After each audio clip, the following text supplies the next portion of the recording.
The US is losing its global dominance to China, and it doesn't seem to be slowing down anytime soon. Our nation is in trouble, and it's in trouble because of failed leadership.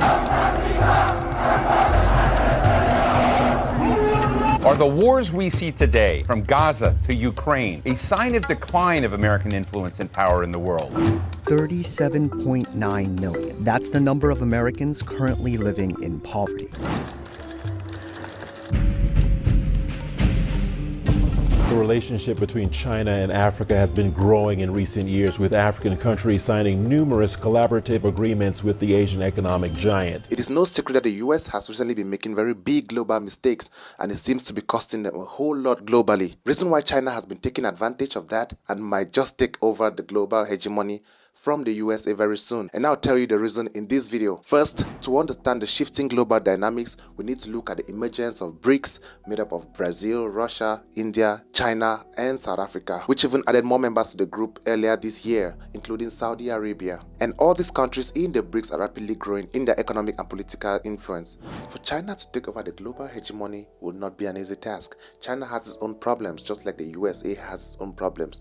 Every country across the globe has problems. But then, how does China manage its own problem as compared to how the USA manages its own problem? That is exactly the difference, and that is what will differentiate the winner from the loser. And if you observe closely, you realize that all the strategies that China is putting in recently is towards a long-term goal. China is playing the long game as compared to the USA. Reason why, when you look at most of the strategies that China is putting in place, they have been very patient to make sure that they take all steps properly. Meanwhile, the USA, on the other hand, has always been the global dominant power, so they are really comfortable at the top. But if you observe very well, you will clearly see that many people in the world today are beginning to feel dissatisfied with some of the policies that the US government is making across the world, and that is what is pushing many people away from the US and closer to China. China in particular has been strategically forming alliances, securing trade partnerships, and investing in infrastructural projects worldwide. And this is not a good look for the US dollar and the US place at the top. When we look at China's Belt and Road Initiative project fostering economic ties and connectivity across Asia, Europe, and Africa,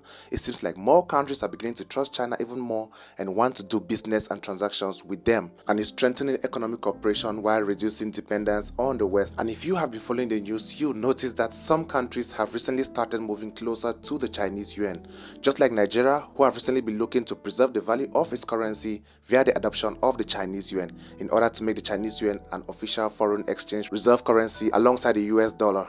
The very next reason why China might just take over the world is due to the current internal political atmosphere and issues in the US. Now, the USA is currently experiencing a complex web of political issues. The polarization within the United States has led to legislative gridlock, hindering effective decision-making and policy implementation, difficulty in passing crucial bills on infrastructure, healthcare, and climate change. When you look at all of these problems and compare them to that of China, you realize that China is taking advantage of their political system to focus more on quick decision making, which enables them build quicker bonds and friendship with other countries, and this is not looking good for the US. Now, on to the third reason why China might just take over the world is the issue in the Middle East and overseas crisis. The Middle East has long been a hotspot for geopolitical tensions, and the US's involvement has been both extensive and controversial.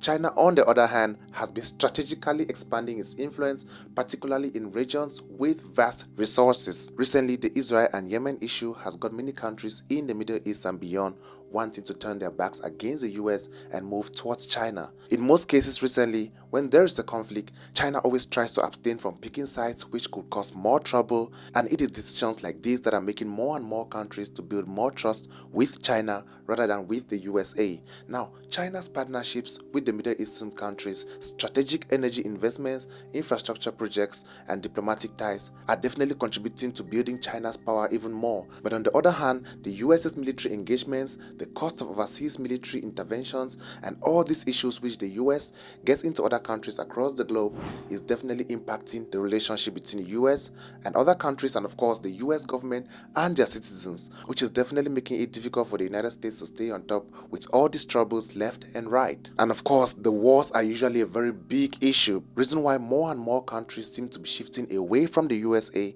and towards China, because they have realized that the US is geared more towards wars. Meanwhile, China tries to put in more into economic relationships. Now, the fourth reason why the USA might just lose to China are the internal conflicts. Internal conflicts within the United States, both social and economic, are further contributing to the perceived decline of the global hegemony for the USA. From the recent hot issues like the southern border to income inequality, racial tensions, and an aging infrastructure are demanding urgent attention. But the decisions to curb all these are still held back by the legislative gridlocks which I mentioned earlier.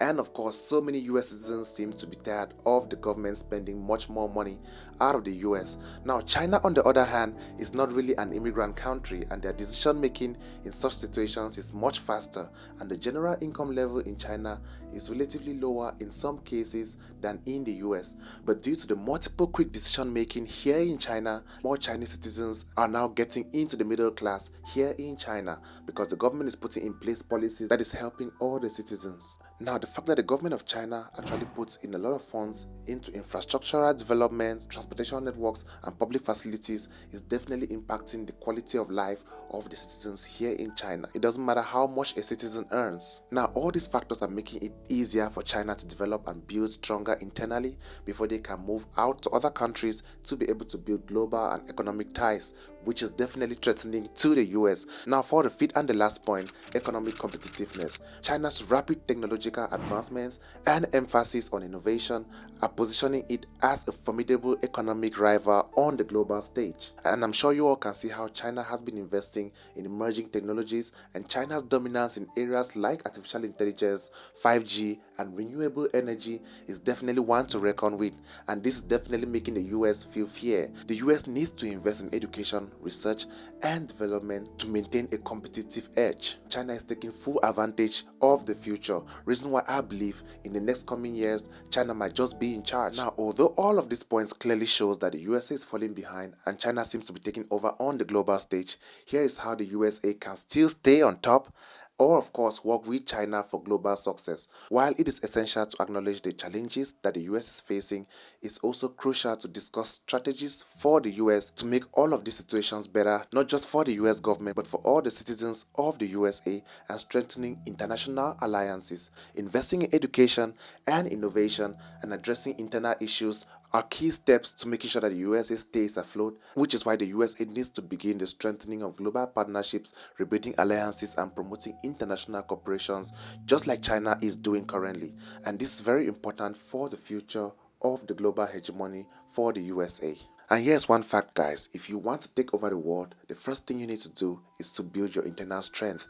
Build internally in order to take over externally. Now, that is exactly what China has been doing over the years. China has been building internally. When you move across cities, like I've been traveling across cities here in China, from Chengdu to Chongqing to Shanghai and other cities, I've realized the amount of work and infrastructural developments that China has been putting into the country over the past years, as compared to many other countries across the globe which have been spending much more money on stuffs which are not related to infrastructural development and internal development. So right now what I see is this: China has built a lot internally, and now they have a strong base at home, which then gives them the upper hand to be able to go out to other countries and of course spread their wings, invest, build more friendships with other countries, assist other countries, and build more relationships, which definitely builds trust from those countries to China. Reason why, if you look closely at the global stage today, it is clearly divided, one half with China and the other half with the USA. Now the question is this: which side will win? Which side will take over the world within the coming years, within the coming decade? Will it be the side of China or will it be the side of the USA? And for us to see critically who has the upper hand in such situations, we can look at what each of these countries are putting their money, their finances into, and of course where the world is heading to. You can take a look at the rapid EV development and technological advancements, because of course the world is moving towards a technological advancement level which every country will need in the near future, and China is capitalizing on that. Meanwhile, the USA is still struggling in that sector. Now, strengthening global partnerships, rebuilding alliances, and promoting international cooperation is a must for the US at this time. Investing in education and research, fostering innovation to remain competitive in the technological landscape, because as we all can see, the world is moving really fast and changing fast. As much as China is doing research, the US also needs to do research to address all the issues. And of course, from my own personal point of view, I feel that the US should spend more of the taxpayers' money on internal development, building infrastructures, and internationally, the US can definitely build more relations with more countries across the globe, which would definitely help everyone. I need to ask you watching this question: do you think the world can work together to be able to create world peace, global growth, and a unified development strategy? Can the US, China, Germany, the UK, South Africa, and other countries across the globe all work together for a unified development and global success? I'll let you answer that in the comments below. Thank you all so much for joining us today. If you found this video insightful, don't forget to hit the like and subscribe button, and feel free to leave your comments below, and of course I'll respond to you. Remember, this is Willene. See you next time.